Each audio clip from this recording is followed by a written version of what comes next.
Hey guys, welcome back to my channel. If you're new here, thank you so much for choosing to watch this video. If you are not yet a subscriber, kindly hit the subscribe button. My name is Fisayo Patrick, and in this video I'm going to be talking about 5 things you may be neglecting in your social media marketing. So the first thing that typically comes to people's minds when it comes to using social media for their business is to run ads, to run Facebook ads. A few weeks back, I was, literally talking to a woman who has a startup, and what she was asking me how she could run Facebook ads for her business. So I asked to see social media platforms and see, the strategy behind her content and all. And she said the business is not yet on social media. This is someone that was literally talking about running ads. I've worked with clients who believe that when you want to grow, just run ads. And when you run ads, magic happens. But really, it's not like that. Social media marketing is beyond running ads. We are privileged to be able to run ads and get the attention of our target audience, right? But that's not the only thing about social media marketing. Social media marketing can be a really powerful tool for businesses and for individuals, but there are several common mistakes that should be avoided to ensure a very successful and effective execution of the marketing process. And I'm going to be in this video I'm going to be talking about 5 things that you may be neglecting in the social media marketing your social media marketing process for your business that you really need to start visiting. Number 1, you may be neglecting strategy. So you may be neglecting coming up with a clear strategy for the process, and this will absolutely lead to a waste of your time, waste of your money, and waste of other resources that you have put into the process.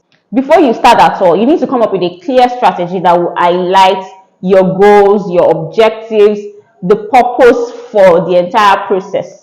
So the social media marketing strategy that we are talking about here is a set of guidelines that define how you want to use the social platforms to achieve your marketing objectives. Your strategy doesn't have to be complicated at all, right? It can be pretty simple. It just needs to highlight who your target audience is, what platforms you are going to be reaching them on, and what kind of content you'll be using, that is the content format. So videos, pictures, text, audio, and so on. When you have gotten that out of the way, you also want to set your KPIs. KPIs are key performance indicators, metrics that help you to measure if you are actually achieving the goals, if you are meeting the objectives that you have set. So an example of KPI for you may be number of leads generated from a social media campaign, number of new subscribers on your YouTube channel, number of people who clicked an ad and filled a particular form. KPIs could be anything depending on your campaign objectives, depending on your social media marketing objectives. KPIs just allow you measure the effectiveness of your campaign so that you will know if your campaign is going the right direction or not. Then finally, in your marketing strategy, you want to clearly define your messaging strategy to guide your communications. You want to make sure that you are not speaking the same way a competitor is speaking. You want to make sure that your messaging is on brand, and you also want to make sure that you are telling your brand story at each stage of the marketing journey. Without a good social media marketing strategy, you will be wasting valuable time on social media. Number 2, you may be neglecting your target audience, and I say this all the time, except you are Elon Musk. I don't see any reason why you should not respond to comments on your social media pages. Failing to engage with your audience through comments, through messages, or through, if it's as simple as liking your audience's comment, can make your social media presence feel more impersonal and neglectful. And the thing about social media is a lot of people want more personal content. I see a lot of influencers who have maybe like 10K followers, and then the next thing they do is they stop responding to comments, it feels as if they stop caring about their audience, and I don't know, they start to lose value. So for a lot of people, I mean, what I always tell people is it's not just about the numbers, right? It is about how engaged the numbers are, how engaged your followers are, right? Are they interacting with you? Are you interacting back? Do they feel, is there an interpersonal relationship between you and your audience? That's one of the things you should focus on. If someone leaves a comment on one of your content on social media and you didn't see it on time to respond, that's fine. But once you see it, it is important to respond back. Like I said, it creates this personal feeling between you and your audience.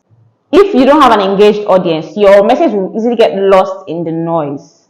And you, as the business owner, will be left feeling invisible and unheard. So it is important that you engage with your audience. It's important that you know your audience. It is important that you keep an engaged audience, develop an interpersonal relationship. If you don't know who your audience are, you'll be sending the wrong message, right? And sending the wrong message to the wrong audience can harm your brand reputation.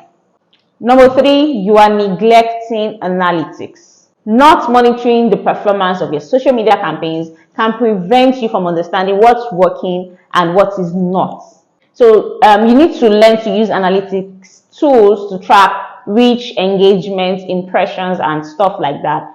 And the good thing about it is a lot of the social media platforms that we are on now have inbuilt analytics, right? So you should always measure them. Now, I am not saying that you should become obsessed with your stats. I'm not saying that you should go down the rabbit hole of struggling to get your numbers up. Don't focus on the numbers alone. You know, when I started creating content at all, people used to say things like they're not focused on the numbers alone, they're just focused on creating content. And I used to think it's a lie, because I feel, why would you be creating content and you say you're not focused on the numbers alone? But when I started to create fully, I realized that for me, I just want to put my work out. I just want to put the body of work out. I know that it might not reach 1,000 people, but the few people that see it can be impacted by it. And now I understand why people always say it's not the numbers alone, because really, it's not the numbers alone. But that is not to say that numbers are not important, right? You cannot continue to create, you cannot continue to show up on social media and you're not experiencing any kind of growth. Your numbers need to grow. What I am saying is put balance between, use analytics to figure out what people like and create more content that people like, right? If you are creating content that your target audience don't find interesting, you're just wasting valuable time. So use analytics to know how to wow people with your content. Analytics will help you to keep up with the constant changes in the behaviors of your target audience. So use it to understand how things are progressing. Number 4, you are neglecting organic. So we know that you're on social media to make money, right? But constantly bombarding your audience with promotional content can be really off-putting. So you have to learn how to balance your promotional posts with your valuable non-promotional posts, but is also relevant and interesting to your audience. People have become naturally ad resistant. We scroll away when we find out that it's an ad. In fact, when you're watching a skit and then you see the skit maker tries to sprinkle a little bit of ad in there, it feels somehow. We're just prompted to scroll away. So ads are good, right? But don't underestimate the power of organic content. And content that is less salesy and more entertaining, more interesting, more valuable will keep your audience really engaged. And organic is cheaper, and it actually strengthens your paid strategy by letting you know what your audience already likes, so you know where to funnel your money into, right? To get a good bang for your buck. Number 5, which is the last but not the least, is that you are neglecting negative feedback. So negative comments, negative feedback should not be ignored. You want to address them professionally and constructively. I got a comment on my YouTube video where someone said that I was not going straight to the point. And when I watched the video, I realized that for the first few minutes I was just rambling.